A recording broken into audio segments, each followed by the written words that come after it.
Hello, I'm Xavier Poix, the studio director at Ubisoft Montpellier. We're here in the lair where Beyond Good and Evil and King Kong were born. Now we're working on the new adventures of Rayman, with the latest sequel coming out at the end of the year on all consoles. So the team here in Montpellier has been around for a long time, with some of them having worked on Rayman 1, Rayman 2, Beyond Good and Evil, and King Kong. Obviously, the team has grown over the years with many talented people, but the core of the team has been working on video games since the beginning. That's how we were able to create the prototypes for the pre-production of Rayman very quickly, keeping in mind that work on Rayman started around the same time as King Kong, and we were able to pick up the pace as soon as King Kong was finished in order to be ready to bring out the game on the new generation of consoles for this Christmas. As soon as we heard Nintendo talking about the new Wii system that is coming out at the end of the year, we knew we were on the same track, had the same philosophy. Wii is a console that plans on targeting all generations, from kids to adults, and which is based on a very simple concept: fun. Life in Montpellier changed the day the bunnies arrived. Coming back to Rayman, we know it's a universe based on creation and creativity. Rayman's world finds itself invaded by bunnies who are completely wild, completely crazy, and extremely aggressive. So they come up from the ground to invade, for some unknown reason, Rayman's world.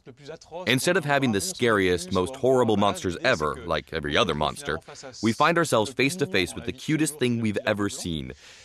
It's the adorable little white bunny with the little hearts, but in reality, he has a much darker side, and if you ask me, this will be one of the most ferocious enemies that Rayman will ever have to overcome in his entire career.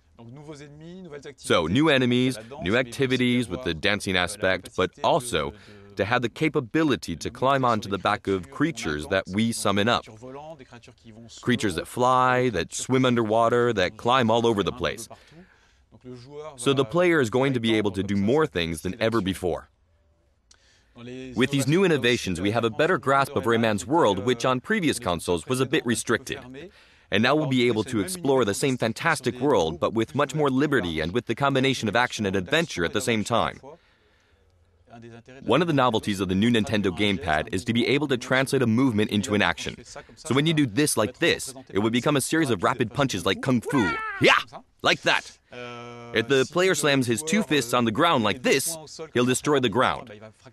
There are a lot of very interesting movements. We can throw a grapnel, whip something around you. So instead of giving the orders with a button, it's the movements that actually allow you to move Rayman and link tons of movements together, like dancing even. It's relatively instinctive because we memorize quite easily a movement. It's more natural than just pressing buttons.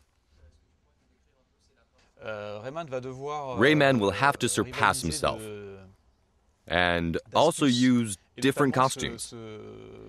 That's a new aspect for this latest episode because there are tons of costumes that the player can select from, which will allow him to sneak through certain zones, but which also have various functions.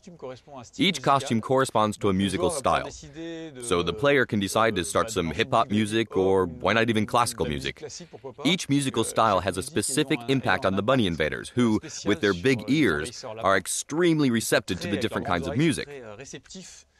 So the player will have a large choice. It's also a kind of liberty that this Rayman will have, to be able to dress how we want, listen to the music we want, keeping in mind that it will have an impact on the environment, the bunnies, and the enemies in general.